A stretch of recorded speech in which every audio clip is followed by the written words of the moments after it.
पाठप्रसंगी प्रार्थनाई संगीत रूपी सेवेकरता निवडलेला अभंग देऊची श्रीमंत साधू वारकरी संप्रदायाच्या कळसस्थानी शोभणाऱ्या देहू निवासी तुकोबर यांचा या नामाची महती गाणाऱ्या हा सुंदर देखना अत्यंत सुंदर स्वरूपाचा हा अभंग सेवेकरिता निवडला विठ्ठल।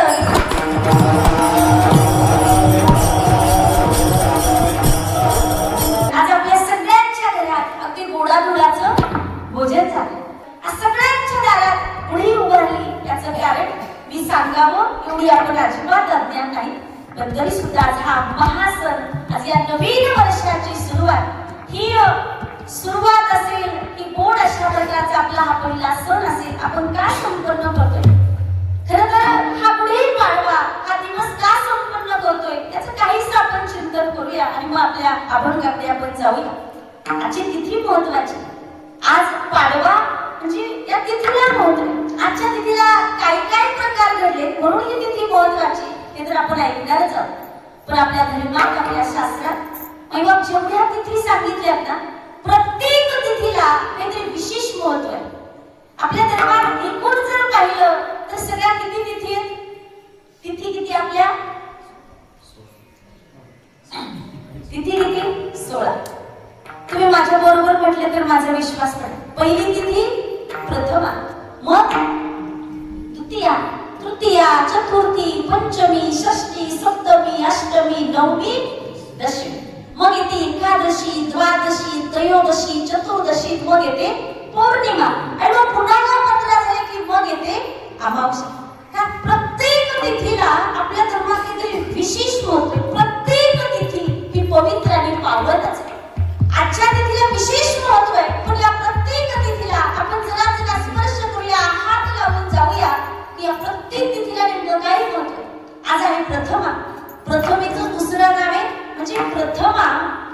असं एखाद्या माणसाला 2 नावं असतात, कागदपत्रे आणि दुसरं टोपण नाव, सगळ्यांनी हाका मागावं असं दुसरं नाव राहतं। तसं काही तिथींना सुद्धा टोपण नाव। आज आहे प्रथमा म्हणजे तिचं दुसरं नाव आहे पाडवा। आता आपल्याला ह्याच्यावरच चिंतन करायचे म्हणून पाडवा जरा मागे ठेवूया। दुसरी तिथी येते ती आहे द्वितीया। द्वितीयाला बाबा दुसरं नाव आहे, तिचं दुसरं नाव आहे बीज। द्वितीयाला आपण बीज म्हणतो। द्वितीया बीज ही पण तिथी अत्यंत पवित्र आहे का? कारण जगद्गुरु तुकोबारायांनी वैकुंठाला जायचं ठरवलं ती तिथी कोणती होती? कोणती होती? बीज होती, ती द्वितीया होती। म्हणून तुकोबारायांची बीज आपण मोठ्या आनंदाने साजरी करतो। आपल्या सगळ्यांना आनंद देते ती दिवाळीमध्ये येते ती भाऊ बीज, ती सुद्धा द्वितीया आपण आनंदाने साजरी करतो। म्हणजे द्वितीया ही तिथी सुद्धा पवित्र आहे, ज्या तिथीला जगद्गुरु तुकोबारायांनी वैकुंठ गमन केले। द्वितीया झाली की मग कुठली तिथी येते? कुठली येते? तृतीया। तृतीया आपण मोठ्या आनंदाने साजरी करतो। म्हणजे जगातील कुठलंही सुंदर आणि गोड कार्य करायचं झालं की ज्या दिवशी तिथीच बघण्याची गरज नाही अशी एक तिथी मोठी पवित्र आणि पावन आहे। ज्या दिवशी केलेलं पुण्य कधीही क्षय होत नाही, त्याचा कधीही नाश होत नाही, या तिथीला काही महत्व, तिला आपण म्हणतो अक्षय तृतीया। म्हणजे या तृतीयेला आपण आपल्या धर्मात आपल्या शास्त्रात विशेषच महत्व आहे। तृतीया झाली की मग येते चतुर्थी। तुम्ही चतुर्थी अगदी कशी निर्गुण निराकार परमात्म्यानं अनंत अवतार घेतले।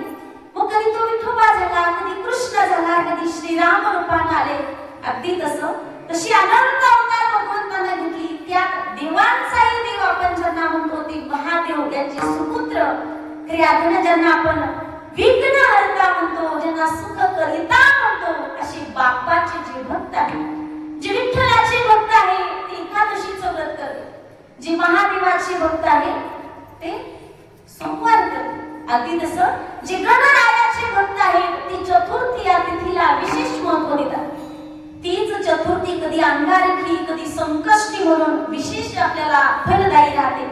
म्हणून चतुर्थी ही तिथी सुद्धा आपल्या धर्मात पवित्र मानली, पावन मानली। चतुर्थी गेली की मग येते पंचमी। आता पंचमीला सुद्धा जगद्गुरु तुकोबारायांचा जन्म झाला, ती आपण काय करतो? वसंत पंचमी मोठ्या आनंदाने साजरी करतो. खरी अर्थानं आणखी श्रावण मासात आपण नागपंचमी, प्रत्येक तिथीच्या मागे काहीतरी मोठी कथा आहे, पण ती आज ती नागपंचमी आपण साजरी करतो. पंचमी झाली की पुढली तिथी ती षष्ठी. षष्ठीला सुद्धा विशेष महत्व आहे.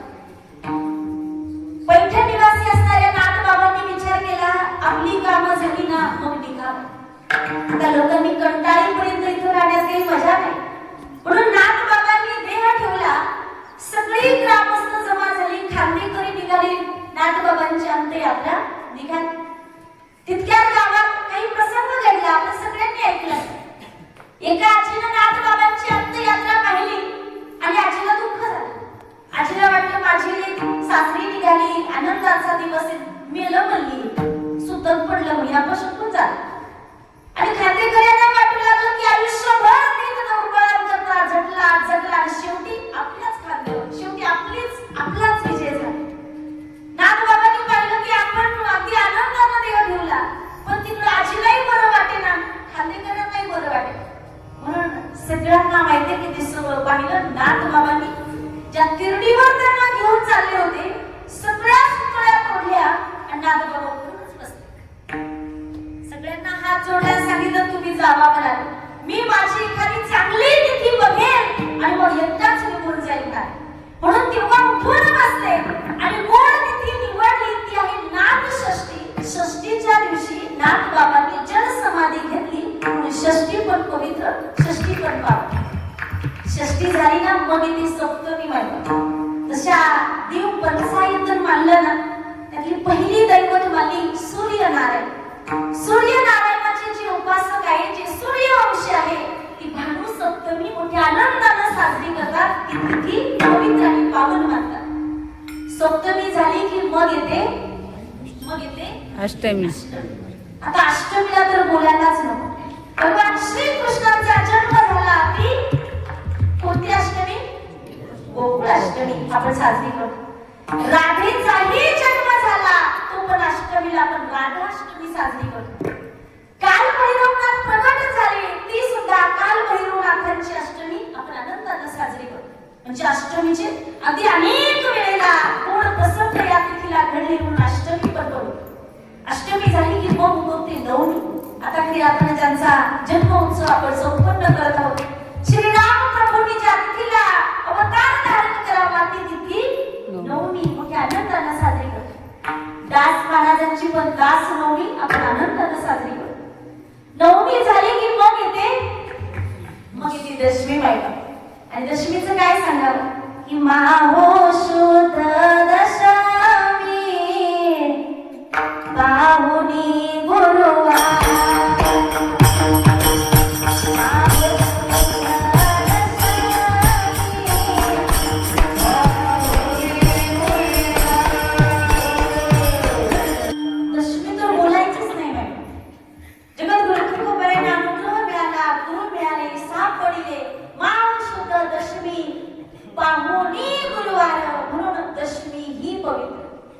दशमी झाली की दादा येते एकादशी. भगवंतांना सांगावं, अहो एरवी तुमचा प्रपंच करा, पण आषाढी कार्तिकी विसरू नका मज म्हणा. एकादशी अनंत आहे, परंतु विष्णू भगवंताला आवडणार आहे व्रत नाही बाप. एकादशी व्रत सोमवार न करीती की कोण त्यांची गती होईल निर्भर. एकादशी विषयी काय बोला, व्रत एकादशी. एकादशी तर पवित्रच पाहिजे. एकादशी झाली की दुसरा दिवस आणि द्वादशी. तिला आपण दुसऱ्या भाषेत बारस पण म्हणतो, द्वादशी.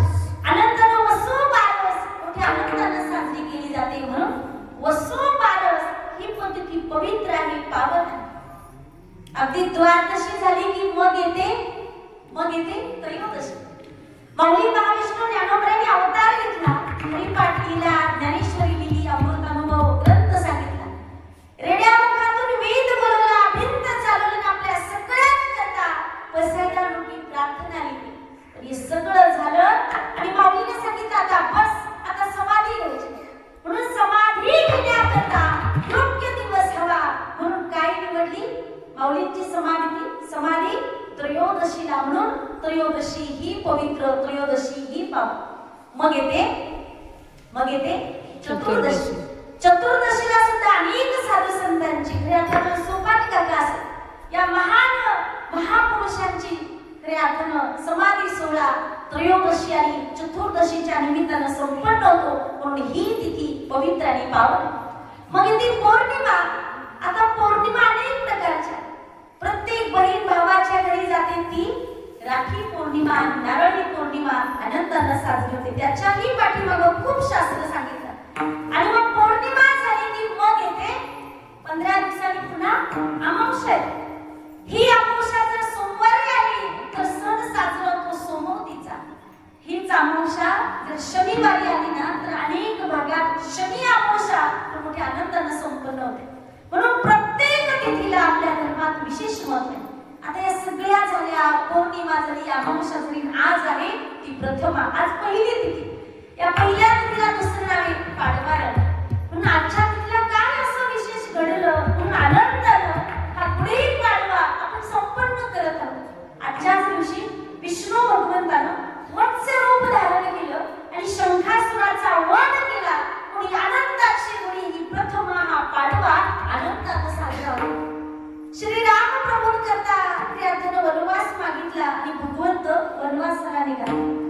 जसे भगवंत निघाले ना, सगळे अयोध्या रडू लागली नाही. सगळे सांगू लागले, अगदी दिसेल त्याच्या डोळ्यात पाणी येऊ लागलं की वना जाता रघुनंदन, गायीचे गळती लोचन, अश्वगज करती रोदन, दुःखी पाषाण वळता ते.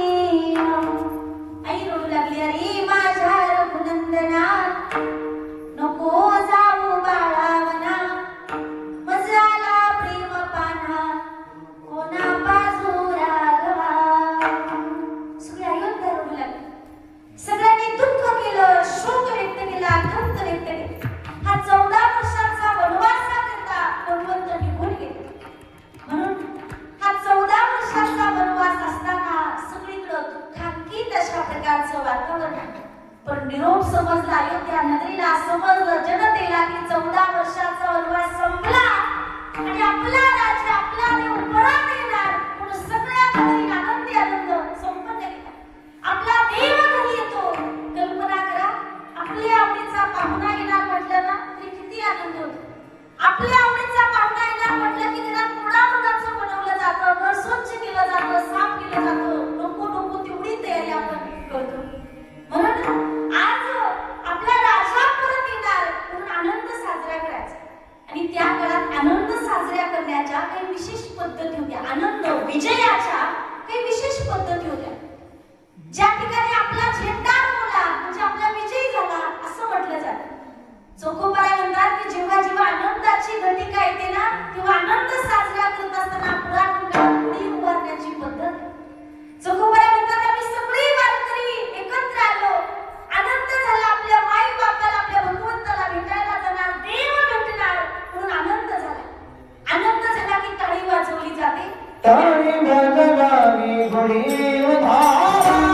राजा छत्रपती शिवरायांच्या काळात एखादा किल्ला आपण जिंकला, एखादा किल्ला आपला झाला, हे कशावर ओळखावं तर त्या किल्ल्यावर आपला झेंडा लागला की तो आपला. म्हणजे विजयाचं प्रतीक, आनंदाचं प्रतीक म्हणजे टाळी वाजवणं. जिथं जिथं आनंद होतो तिथं टाळी वाजवली जाते आणि गुढी उभारली जाते. 14 वर्षाचा वनवास संपला आणि भगवंत घरी यायला निघाले. सगळे अयोध्या नगरीनं, सगळं समाजानं क्रियातन आपल्या दारात सडा टाकला, रांगोळी काढली की गोड गुढी उभारली. हातानं टाळी, त्या भगवंताचं गोड भजन सुरू झालं की रघुपती राघव राजा